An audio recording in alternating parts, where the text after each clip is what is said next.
Okay, let's continue talking about transformations, and the third topic we're gonna be dealing with is rotations. So let's first understand what a rotation is, and I'll invite you to take a look at this animation on GeoGebra. This is what is happening. As you can notice, there is a quadrilateral and ABC, well, in this case, ABCE is rotating about the center, in this case, D. What we want to do every time we rotate a figure is have it turn about this fixed point, which is called the center of rotation, and it coincides with the origin in this case.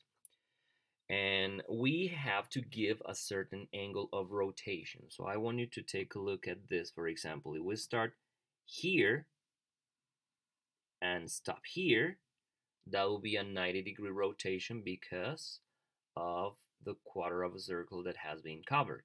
We can also try a rotation of a 180 degree. Let's say that we start here, and then this is going about half a circle, and if you stopped here, that would be a 180 degree rotation. You can go just as this figure is doing. This is what we call counterclockwise, but you could also go clockwise if you are asked to do.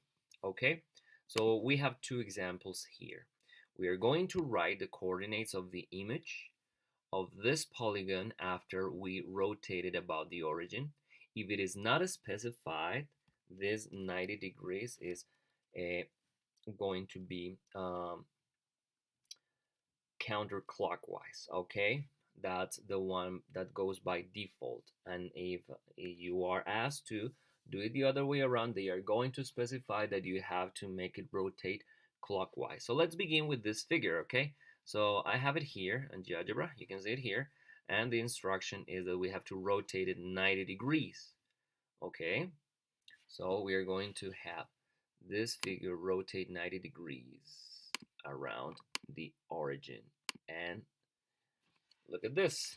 GeoGebra is asking you to specify the angle, and if it is counterclockwise or clockwise, in this case, since there is nothing specified, it has to be counterclockwise, and GeoGebra takes it by default as well, and this is it, right? So as you can see, if we drew a circle right here with B as the radius, you could kind of see the trajectory of B going around 90 degrees, and the same thing happens with A and with D if we drew the same, the corresponding circles to it.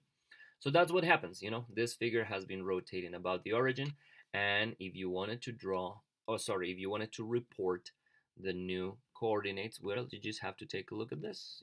A is -5, -1, and I'm going to report it. Well, in this case, A corresponds to this one on top, which is W.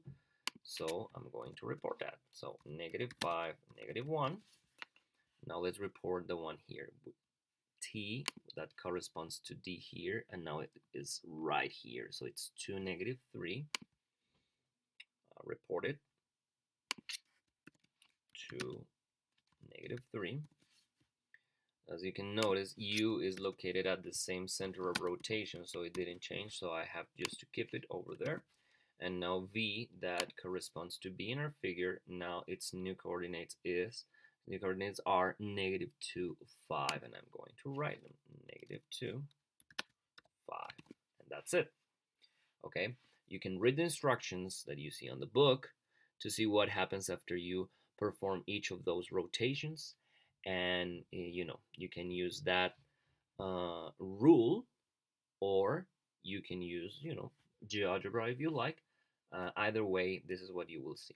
Now let's take a look at this second example. We're going to graph triangle CDE with these vertices, and we're going to report the image after we do a rotation, and after the rotation we're going to take that image and we're going to translate it. Okay, so we need to report the coordinates of that image. Okay, so we have to choose the double prime notation here. Okay, so let's see what happens. I have it here.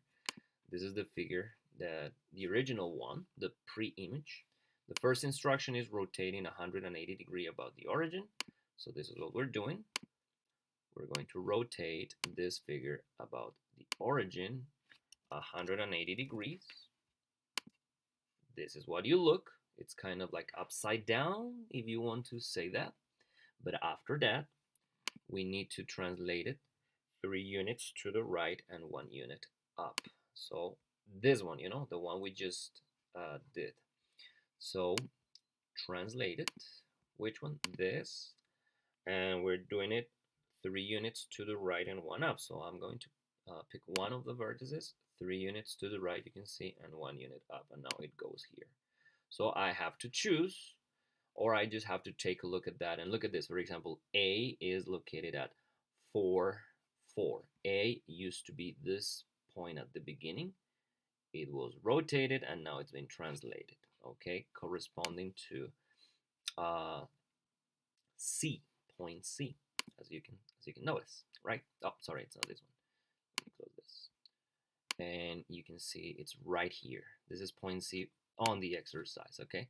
So C double prime should be this new point that is now at 4, 4. So we'll report it. This is what you should be doing either in the quizzes, or this is going to be part of your test as well. So that's how it works, okay? So D corresponds to my B over here.